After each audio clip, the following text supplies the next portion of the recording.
But this is a coach that helped you to your first 2 Super Bowls. Yes. It's my greatest concern because I know what Mike is capable of. And this is what he really wants to do, Skip. Having talked to Mike over the last couple of years, I think he's perfectly content being in this role as opposed to being a head coach, because all he does is watch practice tape and watch game tape. He doesn't have to put together a practice schedule. He doesn't have to worry about travel. He doesn't have to worry about cuts and transactions. Yep. He has to worry about none of that. All he is in the lab coming up with a formula that's going to help his son win the Super Bowl. I know what this man is capable of, Skip, and you give him 2 weeks. The thing is with him, he's going to look at the way they practice, going to look at the game, and he's going to look at Kansas City, and he says, okay, this is what they like to do. Now, Mike, they're going to run the football. This is what the 49ers, this is who they are by nature, running the football. But he's going to give them so many different formations and so many different looks while he's running the football. This is not going to be Tennessee where we hand it to Derrick Henry or we toss it to Derrick Henry. No. Deebo Samuel's going to get 3 or 4 handoffs. Emmanuel Sanders will get 2 to 3. Mostert, Breda, they'll get their touches with so many different formations, so many different looks, because the key to beating the Chiefs has been and always will be the tried and true formula. You keep high-powered offenses led by a quarterback like Patrick Mahomes. You keep his butt on the sideline, because the more cracks you give at Skip, they have an unbelievable defense. But the more cracks he gets at you, the more chances he gets an opportunity to see what you're doing and what you're trying to do, the less likely you are to beat it. Kyle understands that. Mike understands that. It reminds me of a situation like our first Super Bowl in San Diego. We played the Packers. Brett Favre was 3rd consecutive MVP. They were back. They just had won the Super Bowl the year before. Yep. Okay, we had a good defense. We won the 85 Bears. But what we do? We ran the football. 39 rush attempts, almost 180 yards. We're going to limit Brett Favre's possessions. They're going to try to do everything they possibly can to limit those possessions. Kansas City will have to have their best defensive game of the year in order to beat this team, because Mike Shanahan and Kyle Shanahan will come up with a game plan that's heavy run. And if they're not careful, Skip, this game can get away from them. But I'm not concerned about that defense and that front 4, because Patrick Mahomes and those weapons will make their plays. But you can't make plays if you're not on the field. And the 49ers, and the Chiefs is not a ball club that really takes the ball away and put points on the ball for their offense.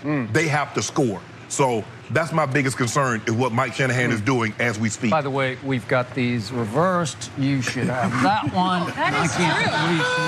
You want that one over here. Thank you. Now we got it. Thank you. There we go. That's good. I want our audience here and in their living rooms, wherever they might be watching, to understand the predicament this man finds himself in right now. He loves him some Mahomes boy. I got it. But all of a sudden, he finds himself in a can't win almost, because the guy who masterminded his first 2 Super Bowl rings is overseeing the offense of the team facing Mahomes boy in this Super Bowl. And he knows it in his heart of hearts. He's up against not only Kyle, but double jeopardy. Mike Shanahan is the advisor to his son. He's the unofficial head coach of the 49ers. And I've known Kyle Shanahan since he was 10. He's a little kid. And all of a sudden, right before your very eyes, the formula by which you were able to win your first 2 Super Bowl rings in Denver is taking shape with this team. Yep. These guys, they're doing just what they did in 1997 to the Packers. It's the same blueprint. It is. All of a sudden, I look back at that Super Bowl against Brett Favre, and John Elway threw for a grand total of 123 yards. It's Jimmy G all over again. You turned John, what was he, 37 at that point? He got to go along for a great ride. And I'm not trying to be disrespectful to an obvious first ballot Hall of Famer, but at that stage and age, it was time to run the football. Right. And you found out of heaven, out of the sixth round like Brady, Terrell Davis. He had some issues at Georgia. I can't remember all the stories, injuries. And had coaches didn't get along. Didn't get along, and all of a sudden, Mike said, I can do something with Terrell Davis, who, by the way, is in the Hall of Fame alongside you. Right. And what happened in that Super Bowl game? He went 30 carries for 157 yards. That'll work. Yep. That kept John Elway kind of out of the way, and it kept Brett Favre off the field for the most part. And you hung on, what was it, 31 to 24? 31-24. Okay. And you had a Super Bowl ring, and you turned right around the next year and pretty much rinse and repeated the same formula. Yep. Right? Yep. And all of a sudden, you win again, and you've got two Super Bowl rings. Wow, that's pretty good. And all of a sudden, we fast forward to 2020, and it's happening again, right on schedule for Mahomes, because Jimmy G just got away with completing 6 passes in the NFC Championship game. True. 6 passes. That's impossible. Yeah, 2 in the second half. You can't do that today, but they did. Right. And they found a kid named Mostert who's bounced all around this league on practice squads and cut 6 times. And all of a sudden, Mike and Kyle Shanahan say, he can run now. He was a track, he could run track in high school and college at Purdue. Sure. Right. Guess what? If we get creative and clever, because there are a lot of bells and whistles, this is not Derrick Henry down your throat. Nope. This is all over the map with smoke and mirrors. A lot of window dressing. Lots of stuff. There's a lot of motions going on, and a lot of what they call outside zone, not to get too technical, where they are outsmarting you and outflanking you and then out-physicaling you. And I actually heard several of the receivers, starting with Kittle. You call him the best tight end, but why do you give him the edge? Because he can block. He's a dominating blocker. Dominating blocker. And after the NFC game, they're all talking about, we take great pride in blocking.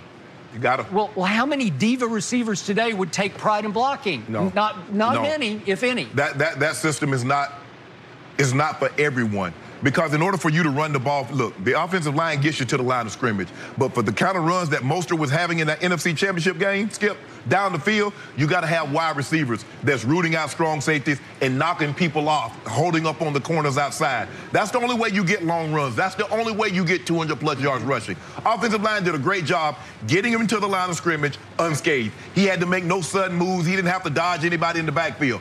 But once you break the line of scrimmage, in order for you to get those kind of runs that they got, your wide receivers, Deebo Samuel, Emmanuel Sanders, are doing a great job of knocking people off down the field. Emmanuel Sanders was gloating after the NFC Championship game about how many great blocks he threw. I'd never heard that. That was a thing of the past, the distant past, but prehistoric past. There are very few receivers that see their value outside of catching the football.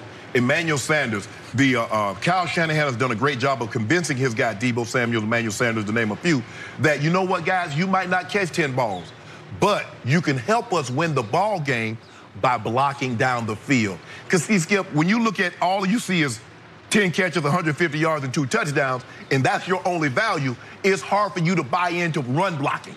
But these guys have bought into run blocking, and guess where they are? In Miami. And guess where those diva receivers that caught 100 passes and 1,500 yards, guess where they are? Watching. And why is Deebo nicknamed Deebo? We know why.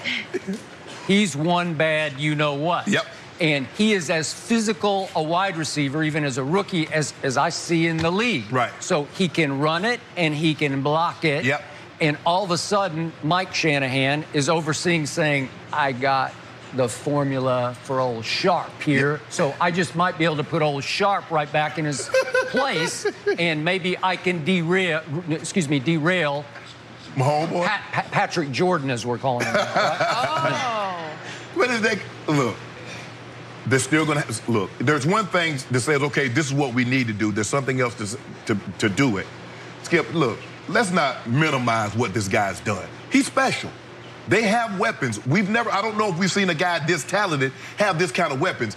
Duper and Clayton were great receivers, but nobody possessed the kind of speed that these guys have. This is a track team, and Mahomes does a great job. And what now you got to factor in his legs, because we've seen him go get 8 first downs and over 50 yards rushing in the over 100 yards rushing in the 2 games combined. And had he had a run, Skip, that's his moment.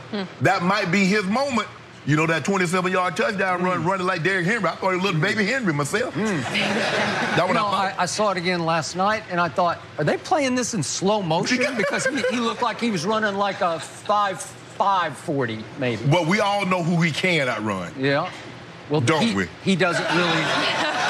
He's 42 years old. And I didn't call no name. How you know who I was talking about? I'm glad you brought that up because he had one run against Mahomes. I think he ran for like 17 yards. Remember that? In the fourth quarter? That one. No, 17. 7. Yeah? Yeah. And it probably ended his career. But who knows? Oh, what are you going to do? Yeah. We are just getting started talking about the Super Bowl. So much more coming your way, but we're going to shift gears as we continue to honor the life of Kobe Bryant. Chris Broussard will stop by next. More Undisputed live from Miami.